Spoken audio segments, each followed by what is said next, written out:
this is WNC News.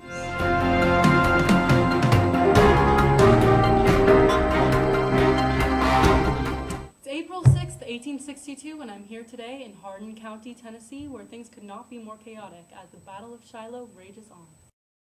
In what seems like a never-ending bloodbath, it's hard to believe that it was only 3 days ago when Confederate General Johnston launched his troops of 44,000 men in an attempt to surprise Grant and prevent his army from retreating along the Tennessee River.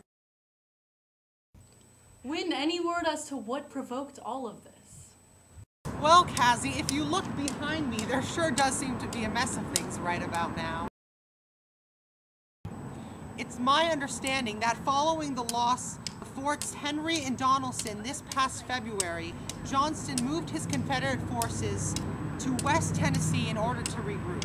Meanwhile, Grant and his troops were awaiting the arrival of Buell's army, at which point they would then advance south to gain control of Memphis and Charleston Railroad, which, as you well as know as I, Cassie, is the Confederacy's only east route linking lower Mississippi Valley on the Confederacy's east coast.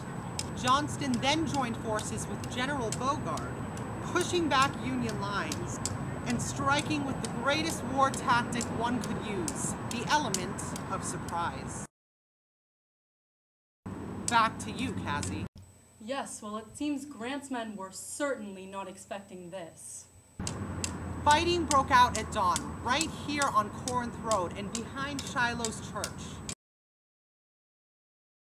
The bloodshed and casualties alone are enough to make a grown man cry.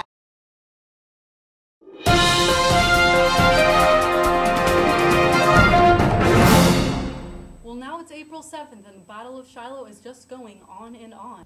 You know, it's hard to believe that Shiloh, by its very meaning, translates to place of peace, because this area has been anything but peaceful. And I'm getting word that General Johnston was just shut down last evening, and apparently, Grant's army is now being met by Buell's reinforcement. And if this is the case, the Confederates' prospects are looking rather grim. Yes, indeed, Cassie. In fact, I'm here right now with Confederate General Beauregard, who apparently has thrown in the towel and is ready to go home. I want to go home. I'm so tired.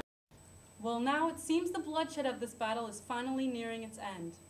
The Confederate troops now missing some of their most pivotal soldiers, and the Union Army simply swatting them down like flies. It's hard to believe that in a span of only 2 days, over 23,000 men are either wounded or dead.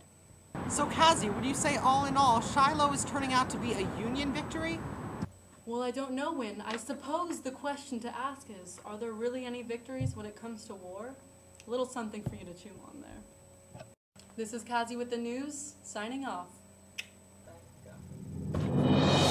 I'm Win. And I'm Cassie. And this is WNC News.